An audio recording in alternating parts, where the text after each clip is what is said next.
Mr. Archimedes of ancient Greece. Long ago, Archis said, "Give me a lever long enough, and I can move the world." What Archimedes meant was that the power of a lever is practically unlimited. Today, almost everyone uses some form of lever in his daily work.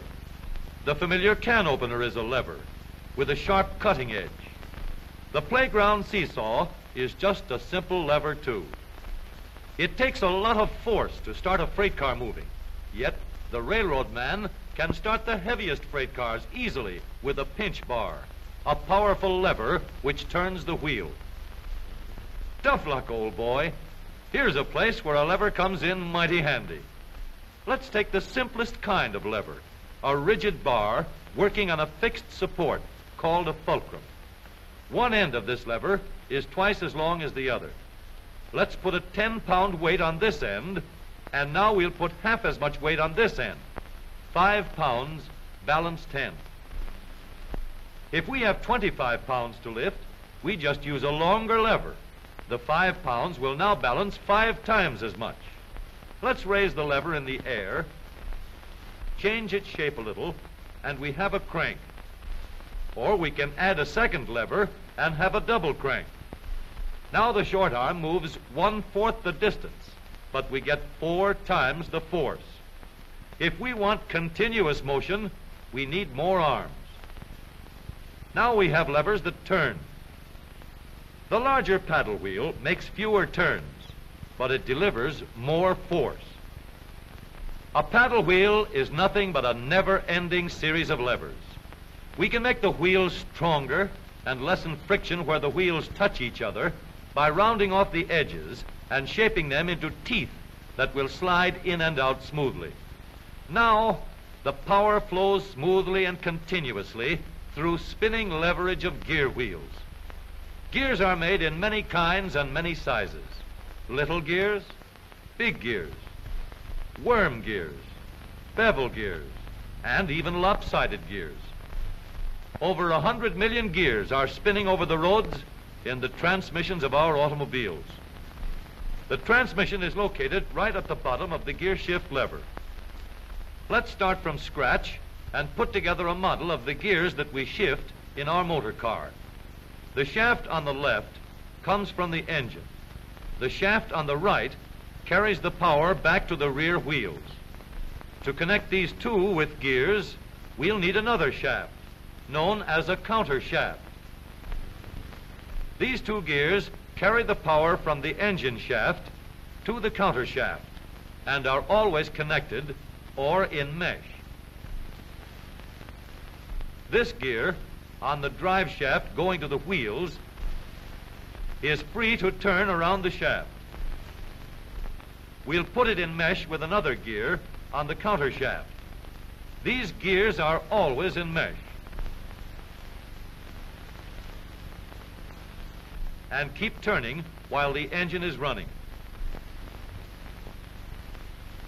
To switch from one set of gears to another, our transmission needs a short shaft like this, known as a clutch sleeve. It cannot turn on the drive shaft, but it is free to slide back and forth.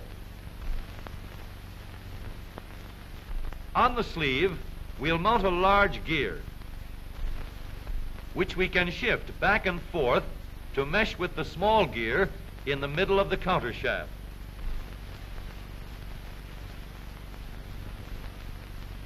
We are now in neutral. The gears that are always in mesh are turning over with the engine, but the shaft to the rear wheels is standing still.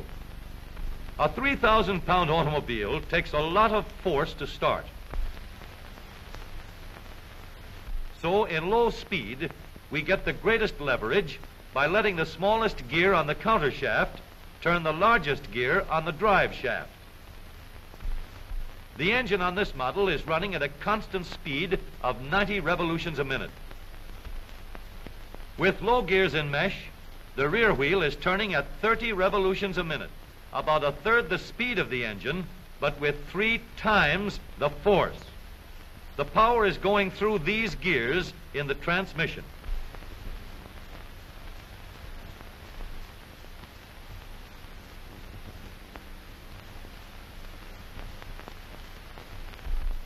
After we've started the car rolling, we want fast pickup. So we shift into second by sliding the sleeve backward to mesh with this gear on the shaft to the rear wheels. The wheel is now turning at 60 revolutions a minute, and the power flows through these gears.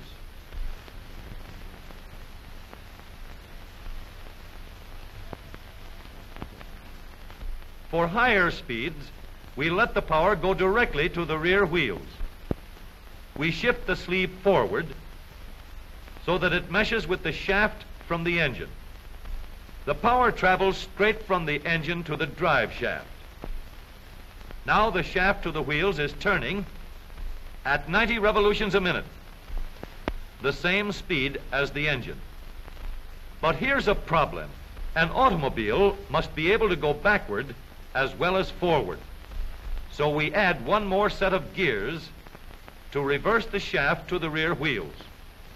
With the gears shifted into reverse, the power travels through the transmission in a path like this.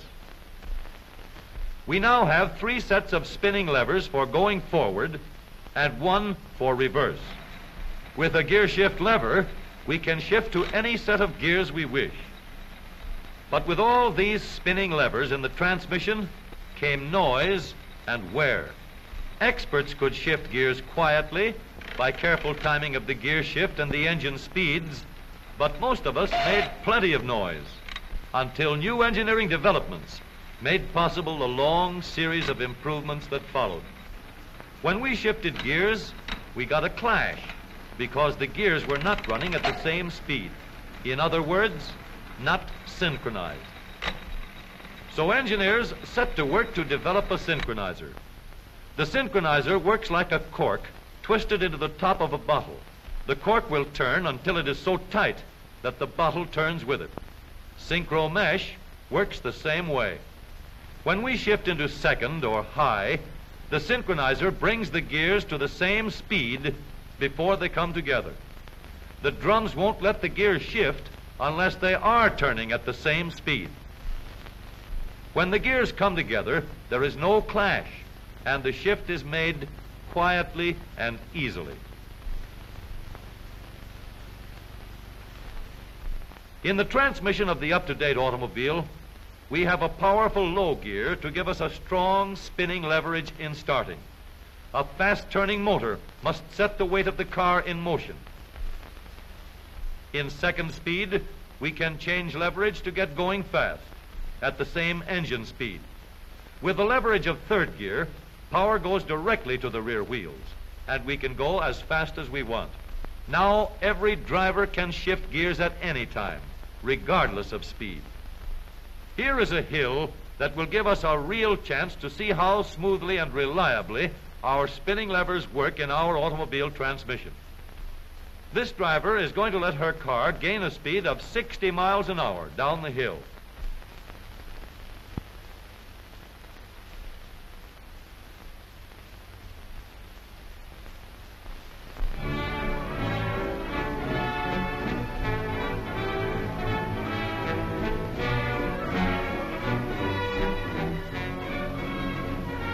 Then she will shift into second speed and bring her car easily and safely under control before it reaches the bottom of the hill.